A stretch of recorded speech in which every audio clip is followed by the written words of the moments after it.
Ngayon pong September 11, 2025, lumabas ang isang shocking revelation tungkol kay Ripple at Stellar. Ayon po kay crypto investor Stern Drew, may tinatago raw ang dalawang higanting ito. Sa kanyang pahayag, sinabi niya na si XRP at si XLM ay hindi lamang basta gumagalaw sa crypto market, kundi unti-unti po nilang binubuo ang pundasyon ng isang one world financial system. Kaya ayan po ang siyang ating pag-uusapan sa video na ito, pero bago po tayo magpatuloy ay pakibasa na lamang po muna ang disclaimer dito po sa ibaba ng ating screen. Yan. Ano nga ba ang tinatago ni Ripple at Stellar?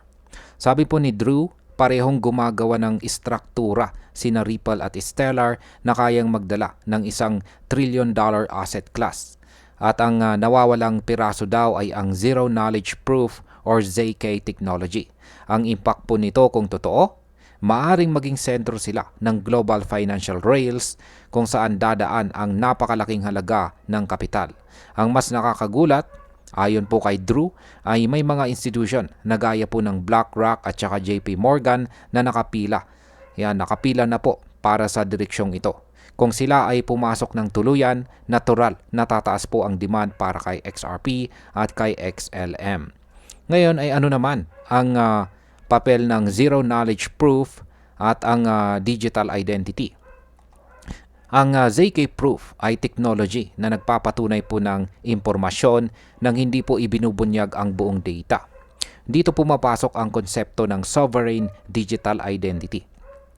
Ayon po kay Drew, si Stellar ay maglalabas po ng Protocol 24 kung saan ilalagay ang ZK integration at privacy tools. Samantalang si Ripple naman, sa pamamagitan po ng XRP Ledger, ay nag-aalok na ng decentralized identifiers at sovereign data layers. Mayroon pa silang proposed standards gaya po ng XLS 70 para sa credential wallets at saka XLS 80 para sa permission domains. Kung mangyayari po ito, maaaring magamit ang dalawang network para sa pamamahala ng identity, credentials at assets nang hindi po dumadaan sa gobyerno or bangko. Ang impact po nito ay posibleng maging sentral na haligay sa XRP at sa XLM ng susunod na henerasyon ng digital finance. Ngayon ay sino po ba ang nasa likod ng project? Binanggit po ni Drew na malaki ang involvement ng mga institution. Nandyan ang JP Morgan na may sariling digital identity platform na tinatawag na Kinexi. Ang World Economic Forum naman ay may digital identity framework.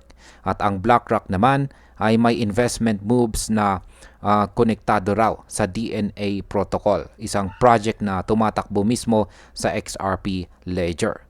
Nakikita po ni Drew na ang DNA protocol kasama sina Ripple at Stellar ang bumubuo ng rails ng sovereign digital identity. At dito po pumapasok ang XDNA token na inilaunch noong July 4 kasabay ng US Independence Day. Ngayon ay ano po ang posibleng epekto nito sa market? Kung tama po si Drew at talagang sinusuportahan ng malalaking institution ang infrastructure na ito, maaari pong magbago ang tingin ng buong market kay XRP at kay XLM. Ang dating simpleng token ay biglang magiging core asset para sa isang global system. At kapag nangyari po yan, napakalakas ng potensyal na presyo nilang tumaas.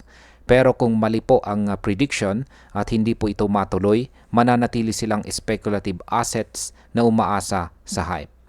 At yan bilang panghuli, ang opinion ko po rito ay kung totoo ang lahat ng ito, si Ripple at si Stellar ay hindi lang basta gumagalaw bilang simpleng crypto.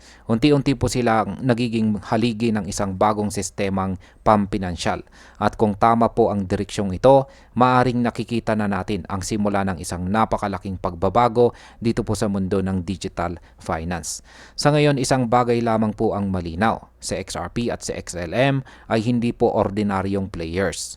Maaring sila po ang susi sa kinabukasan ng global economy. At ayan, hanggang dito na lamang po tayo sa video na ito mga ka-crypto. Marami pong salamat sa panunood. Ingat po tayo lagi at God bless po sa ating lahat.